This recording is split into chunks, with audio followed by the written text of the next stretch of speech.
नमस्ते investors, simply stocks में आपका स्वागत है। मैंने देखा है लोगों में माइक्रो कैप या पेनी बिजनेसेस को लेके बहुत बड़ा वहम है।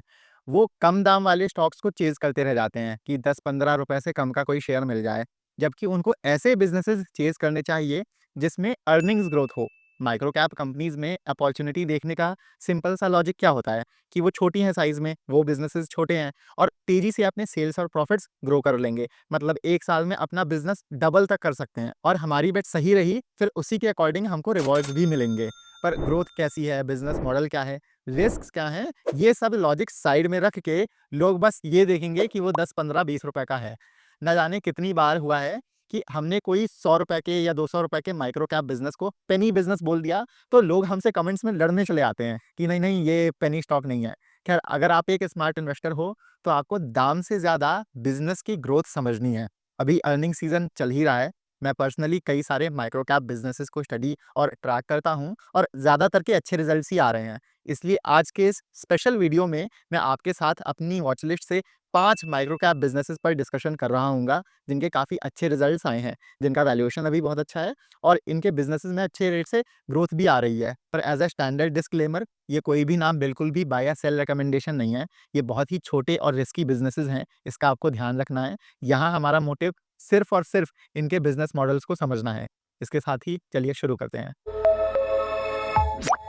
पहला माइक्रो कैप बिज़नेस जो हम स्टडी करेंगे वो है शांति गोल्ड। शांति का इस साल अगस्त में आईपीओ आया था। स्काई गोल्ड की तरह ये भी एक बी2बी ज्वेलरी मैन्युफैक्चरर है। मतलब ये मार्केट की अन्य ज्वेलरी बेचने वाली कंपनियों के लिए ज्वेलरी बनाने का काम करते हैं। जैसे कल्याण ज्वेलर्स और जॉय लुकास, इनके 2 मशहूर कस्टमर्स हैं। शांति की एक सिस्टर कंपनी भी है, उत्सव सीज़ेड नाम से। दोनों कई मायनों में एक जैसे ही हैं। शांति का ज़्यादातर क्लाइंट बेस साउथ इंडिया में है और अभी ये ग्रोथ के लिए महाराष्ट्र और उत्तर भारत को टारगेट कर रहे हैं। इनका 22 कैरेट की ज्वेलरी में स्पेशलाइजेशन है, जिसमें ये बैंगल्स, नेकलेसेस, अंगूठियां, ज्वेलरी सेट्स वगैरह बनाते हैं। इनके रिजल्ट्स काफ़ी अच्छे आए हैं। आप देखोगे Q2 में, माने कि इन जुलाई से सितंबर के महीनों में सेल्स इनकी पिछले साल से 62% बढ़ी हैं और एबिटा इनका लगभग 230% बढ़ा है। यानी कि कहने को 3 गुना से भी ज़्यादा हो गया है। शांति की वॉल्यूम्स 10% ग्रो की हैं, तो आप ऐसे नहीं कह सकते हो कि सिर्फ गोल्ड प्राइसेस की रैली की वजह से सेल्स ग्रोथ आई है। इसी दिशा में आप देखोगे, एबिटा मार्जिन लगभग 750 बेसिस पॉइंट्स बढ़कर 14.7% तक पहुंच गई है। यह कहने को ऑलमोस्ट डबल हो गई है, एबिटा मार्जिन भी डबल हो गई है। बॉटम लाइन परफॉर्मेंस भी अच्छी है। मुनाफा भी 375% ग्रो करके पिछले साल से लगभग 4 गुना 44 करोड़ रुपए हो गया है। पैट मार्जिन 10.2% रही है Q2 में। यहाँ आप मुझे प्लीज़ ध्यान से सुनिएगा, ये रिजल्ट्स बहुत अच्छे हैं। इनके हित में कई चीज़ें काम कर रही हैं, जिस वजह से नेट प्रॉफिट मार्जिन 10.2% रही है। पर इसमें इनको सोने के दाम बढ़ने का फ़ायदा मिला है। जैसे मैंने आपको बताया था ना कि इनका अगस्त में आईपीओ आया था। इन्होंने उस समय काफ़ी सोना खरीद कर रख लिया था और जब दाम ऊपर गया तो इनको इन्वेंटरी गेन्स हुए। इसका टॉप लाइन या सेल्स ग्रोथ से कुछ लेना-देना नहीं है, वो अपने आप में अच्छी चीज़ है। पर प्रॉफिट ग्रोथ और मार्जिन इतने अच्छे इस वजह से आए हैं। आगे के लिए मैनेजमेंट ये खुद भी बोल रहा है कि जो इतनी अच्छी मार्जिन Q2 में रही है, वो नीचे आएगी। एबिटा मार्जिन 14.7% है, जो मैनेजमेंट ने बोला है कि 6 से 7% पे आएगी आगे चल के। ऐसे में नेट प्रॉफिट मार्जिन कम होके 3.5 साढ़े 4% के आसपास नॉर्मलाइज़ हो जाएगी। पर आप मेरी बात समझिए यहाँ पे, ये नंबर्स फिर भी बहुत अच्छे हैं। 3.5 साढ़े 4% नेट प्रॉफिट मार्जिन भी बहुत अच्छी होती है ज्वेलरी मैन्युफैक्चरिंग में। तो ओवरऑल कंपनी में बहुत अच्छी चीज़ें हो रही हैं, पर इसका मतलब ये नहीं है कि ये जो Q2 वाली मार्जिन्स हैं, वो कंटिन्यू होंगी। ये नॉर्मलाइज़ होगा और उसका आपको ध्यान रखना है। स्काई गोल्ड और उत्सव की तरह शांति गोल्ड भी मुंबई बेस्ड है। इनकी अंधेरी में एक लगभग 13,500 स्क्वायर फीट एरिया में मैन्युफैक्चरिंग फैसिलिटी है और अभी ये जयपुर में एक काफ़ी बड़ी फैसिलिटी लगा रहे हैं। ये 50,000 स्क्वायर फीट पे बनाई जा रही है और इसके आने से इनकी कैपेसिटी 2.7 टन से बढ़कर सीधा 3.9 टन हो जाएगी हर साल के लिए। इनके मैनेजमेंट ने इस साल 1900 से 2000 करोड़ सेल्स का टारगेट दिया है, जो कि आपकी पिछले साल से बढ़िया 70 से 80% की सेल्स ग्रोथ बनती है। ये H1 में इसका 38% कर ले गए हैं, मतलब वही 38-40% कर ले गए हैं और ज्वेलरी कंपनियों के लिए H2 H1 से ज़्यादा बड़ा होता है। H2 में शादियों का सीज़न रहता है, तो ज्वेलरी डिमांड ज़्यादा रहती है। तो ओवरऑल शांति गोल्ड एक अच्छा माइक्रो कैप बिज़नेस है B2B ज्वेलरी स्पेस में, जिसे आप खुद से स्टडी कर सकते हो। बस बेस बहुत छोटा है, तो थोड़े समय तक हमें यहाँ काफ़ी अच्छी अर्निंग्स ग्रोथ देखने को मिल सकती है। पीई 20 से कम है और इनका 70 से 80% सेल्स ग्रोथ लाने का गाइडेंस है। पर इसे आपको क्लोज़ली ट्रैक करते रहना पड़ेगा। शांति गोल्ड नया बिज़नेस है, इनके मैनेजमेंट को खुद को प्रूव करना पड़ेगा मार्केट को। स्काई गोल्ड इनके लिए बहुत अच्छा एक रोल मॉडल है यहाँ। मुझे पर्सनली चौहान ब्रदर्स काफ़ी पसंद हैं। स्काई गोल्ड का मार्केट कैप जब 400-500 करोड़ रुपए था, वो तब से हमारा पोर्टफोलियो बिज़नेस रहा है और चौहान ब्रदर्स बहुत कंसिस्टेंसी, क्लैरिटी और फोकस के साथ उन्होंने एग्ज़ीक्यूट किया है। तो शांति गोल्ड भी अगर सेम प्लेबुक फॉलो कर ले जाए, तो काफ़ी अच्छा रहेगा। हमारी लिस्ट में दूसरा माइक्रो कैप बिज़नेस है इंटीग्रेटेड इंडस्ट्रीज़। ये एक एफएमसीजी बिज़नेस है और ये रिचलाइट, फनट्रीड और क्रेज़ी क्रंच ब्रांड्स के नाम से कुकीज़ और बिस्किट्स बना के बेचते हैं। इनका बहुत आसान सा बिज़नेस मॉडल है, कुछ बहुत फैंसी नहीं है। इंटीग्रेटेड का राजस्थान के नीमराणा में एक प्लांट है 3400 टन क्षमता का, जो उन्होंने 2023 में खरीदा था। इसके अलावा ये अन्य फैक्ट्रियों के ज़रिए कॉन्ट्रैक्ट मैन्युफैक्चरिंग पर भी बिस्किट्स बनवाते हैं और इसके अलावा ये अभी यूपी के सिकंदराबाद में 5000 टन्स का एक नया प्लांट लगा रहे हैं, जो अगले साल मार्च तक चालू हो जाएगा। तो इनकी मैन्युफैक्चरिंग कैपेसिटी 1 साल में 2.5 गुना हो जाएगी। मतलब कि ये बिज़नेस अगले 2 से 3 सालों तक काफ़ी तेज़ी से ग्रो कर सकता है, इनके पास कैपेसिटी रहेगी। इंटीग्रेटेड का उत्तर भारत में डिस्ट्रीब्यूशन है। ये मेनली उत्तर प्रदेश, राजस्थान, उत्तराखंड, हिमाचल प्रदेश, पंजाब और जम्मू कश्मीर में प्रेज़ेंट हैं। इनके पास 150 चैनल पार्टनर्स हैं। बाकी इनकी लगभग 75% सेल्स भारत से आती हैं और 25% शेयर यूएई, कुवैत और अफ्रीकन कंट्रीज़ का है। अब यहाँ पर ना आपको इंटीग्रेटेड को गुड डे, सनफीस्ट या पार्ले जैसी मशहूर बिस्किट ब्रांड से कंपैरिज़न करने की गलती नहीं करनी है, कि ये तो बहुत छोटा प्लेयर है या इनकी ब्रांड वैल्यू उतनी है ही नहीं। तो देखिए, इंटीग्रेटेड पूरा का पूरा डिस्ट्रीब्यूशन का खेल खेल रहा है। जैसे अगर आप कभी किसी गाँव या कस्बे में जाओ या कोई छोटे जनरल स्टोर पर जाओ, तो आपको वहाँ पर मॉम्स मैजिक या गुड डे देखने को मिले ना मिले, पर कोई छोटी ब्रांड के प्रोडक्ट्स आपको वहाँ ज़रूर देखने को मिल जाएँगे, जिसका आपने नाम नहीं सुना होगा। क्वालिटी और पैकिंग में 19-20 का फ़र्क होगा, पर रिटेलर फिर भी वो प्रोडक्ट्स स्टॉक कर लेते हैं, क्योंकि उनको हल्की ज़्यादा मार्जिन मिल जाती है उन प्रोडक्ट्स पर। या इंटीग्रेटेड ऐसे क्षेत्रों में अपना प्रोडक्ट पहुँचा देगा, जहाँ आपका सनफीस्ट या गुड डे नहीं पहुँच पा रहे हैं अभी। इसलिए इंटीग्रेटेड आपको डिस्ट्रीब्यूशन के नज़रिए से इवैल्यूएट करना है, ब्रांड वैल्यू पे नहीं करना है। आगे बढ़ते हैं इनके रिजल्ट्स पर। Q2 में इनकी सेल्स पिछले साल से 54% बढ़ी हैं। एबिटा मार्जिन में इम्प्रूवमेंट आई है, आप देखोगे, और इस क्वार्टर मार्जिन 10.7% हो गई है, जिस वजह से एबिटा पिछले साल से 109% ग्रो किया है। ऐसे ही नेट प्रॉफिट में भी अच्छी ग्रोथ आई है।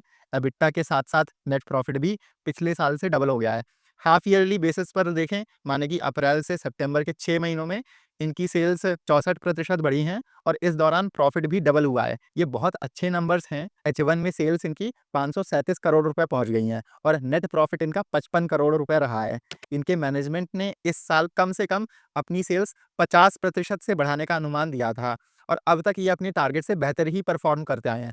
अगले साल जब इनका नया प्लांट चालू हो जाएगा, तो ये 70 से 75% ग्रोथ टारगेट कर रहे होंगे। छोटे बेस पे बहुत अच्छी ग्रोथ आ रही है।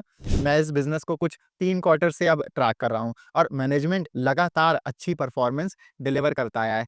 इंटीग्रेटेड में एक और इंटरेस्टिंग चीज़ क्या हुई है कि इस कंपनी में एक डीआईआई या डोमेस्टिक इंस्टीट्यूशनल इन्वेस्टर ने भी एंट्री ली है।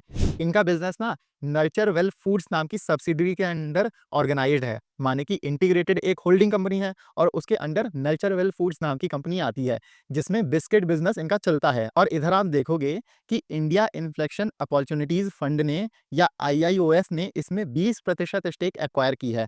आईआईओएस एक लेट स्टेज हेज फंड है, जो प्री आईपीओ कंपनीज़ में, माने कि जिनका 2 से 3 साल में आईपीओ आ सकता है, उनमें निवेश करता है। जैसे 2 साल पहले इन्हीं की पोर्टफोलियो कंपनी सार्क टेलीवेंचर का एसएमई आईपीओ आया था। ऐसे ही अभी कुछ हफ्तों पहले जो विक्रांत इंजीनियरिंग लिस्ट हुई है, आईआईओएफ की उसमें 4% स्टेक है। तो जब इतने छोटे बिज़नेस में डीआईआईज़ या एफआईआईज़ आते हैं, तो रिटेल इन्वेस्टर्स को काफ़ी कॉन्फिडेंस मिलता है, क्योंकि ये सब इंस्टीट्यूशंस अपनी सब ड्यू डिलिजेंस करने के बाद पैसा इन्वेस्ट करते हैं।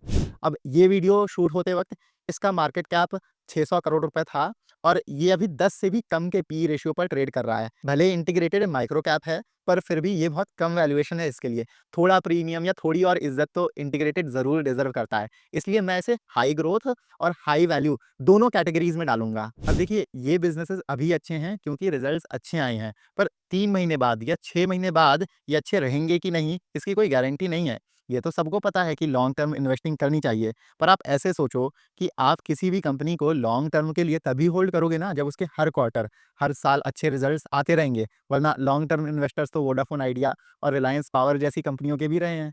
इसलिए अगर आप एक सीरियस इन्वेस्टर हो या आपका पोर्टफोलियो बड़ा है, तो आपको सारे नहीं, कम से कम अपने पोर्टफोलियो बिज़नेसेस को तो ट्रैक करते रहना पड़ेगा। और तो और कंपनी जितनी साइज़ में छोटी होगी, अगर माइक्रो कैप या स्मॉल कैप बिज़नेस आप कोई देख रहे हो, तो ऐसे में तो आपको और ज़्यादा क्लोज़ली उसे ट्रैक करना पड़ेगा।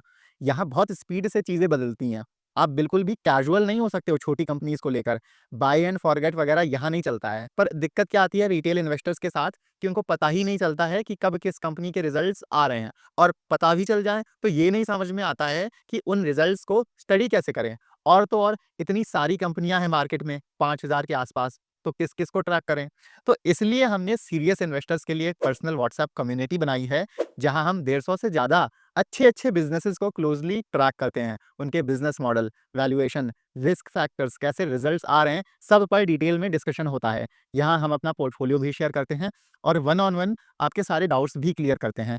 हाँ, लेकिन हम किसी भी कंपनी पर बाय सेल कॉल्स नहीं देते हैं। हम सेबी रजिस्टर्ड नहीं हैं। हमारा काम सिर्फ़ आपको सही और पूरी इन्फॉर्मेशन देना है कंपनीज़ पर। ये एक पेड कम्युनिटी है और इसमें 2 प्लान्स हैं। ₹6000 का 6 महीने के लिए और ₹10,000 का साल भर के लिए। 6 महीने वाले प्लान में आपको मंथली रेट ₹1000 पड़ेगा और साल भर वाले में आपको महीने का रेट ₹850 पड़ेगा। तो आपको बस ₹850 में हर महीने इतने सारे अच्छे-अच्छे स्टॉक्स पता चलते रहेंगे। तो अगर आप ये कम्युनिटी जॉइन करने में इंटरेस्टेड हैं, आप इस नंबर पर व्हाट्सएप कर दीजिए, वरना हमने इसी का डिस्क्रिप्शन में लिंक भी दिया हुआ है। आप उस लिंक से हमें कॉन्टैक्ट करके ये कम्युनिटी जॉइन कर सकते हैं। वापस से अपने डिस्कशन पर आते हैं। तीसरा बिज़नेस जो हम स्टडी करेंगे माइक्रो कैप सेगमेंट में, वो है यश हाई वोल्टेज। यश हाई वोल्टेज को हम काफ़ी समय से अपनी कम्युनिटी में स्टडी करते आए हैं, ट्रैक करते आए हैं, पर अपने चैनल सिंपली स्टॉक्स पर हम इसे पहली बार आज कवर कर रहे हैं। तो यश हाई वोल्टेज एक ट्रांसफॉर्मर एंसिलरी बिज़नेस है। माने कि ये ट्रांसफॉर्मर में लगने वाला एक पार्ट बनाते हैं। यश बुशिंग्स मैन्युफैक्चर करता है। आपने कभी किसी ट्रांसफॉर्मर में नोटिस किया होगा, तो ऐसे पार्ट्स आपने देखे होंगे। इन्हें बुशिंग्स बोलते हैं और इनके ज़रिए करंट ट्रांसफॉर्मर में एंट्री लेता है और एग्ज़िट करता है। बुशिंग्स करंट के लिए एक सेफ पैसेज प्रोवाइड करते हैं और एंश्योर करते हैं कि करंट ट्रांसफॉर्मर के बाकी क्रिटिकल पार्ट्स में फैल के उन्हें डैमेज ना कर दे। इसलिए यश हाई वोल्टेज आपका ट्रांसफॉर्मर सेक्टर के लिए एक तरह से प्रॉक्सी बेट हो गया, कि जैसे-जैसे ट्रांसफॉर्मर सेक्टर ग्रो करेगा, वैसे-वैसे ये बिज़नेस भी ग्रो करेगा। ट्रांसफॉर्मर कंपनियां ब्रशिंग्स को आउटसोर्स इसलिए करना चाहती हैं क्योंकि इनको बनाने पर काफ़ी फोकस देना पड़ता है। पर एक फिनिश्ड ट्रांसफॉर्मर में बस 2 से 3% वैल्यू ब्रशिंग की होती है, और कुछ भी अगर दिक्कत हो गई तो उनके लिए ट्रांसफॉर्मर की वारंटी और गारंटी पीरियड बढ़ जाएगा। उनके लिए इन्वेस्टमेंट ज़्यादा है, आप देख रहे हो, पर रिटर्न कम है। इस वजह से ट्रांसफॉर्मर कंपनियों का भी इंटेंट रहता है कि वो ब्रशिंग्स को आउटसोर्स कर दें। ये यश हाई वोल्टेज के लिए एक स्ट्रॉन्ग केस बनाता है। और ब्रशिंग्स एक स्ट्रॉन्ग एंट्री बैरियर वाला मोटेड सेगमेंट है। मोटेड इसलिए क्योंकि पावर कंपनियां जल्दी नए सप्लायर्स को अप्रूव करती नहीं है, खासकर ट्रांसफॉर्मर सेगमेंट में। ट्रांसफॉर्मर क्योंकि एक क्रिटिकल प्रोडक्ट है, तो जो भी उन कंपनियों के काफ़ी समय से ट्रस्टेड सप्लायर्स चले आ रहे होते हैं या मार्केट में पुरानी कंपनियां होती हैं, उन्हीं को ही ऑर्डर्स मिलते हैं। और इस मार्केट में प्लेयर्स भी कम ऑपरेट करते हैं। हिताची, ट्रेंच और जनरल इलेक्ट्रिक लगभग 80% मार्केट कंट्रोल करते हैं।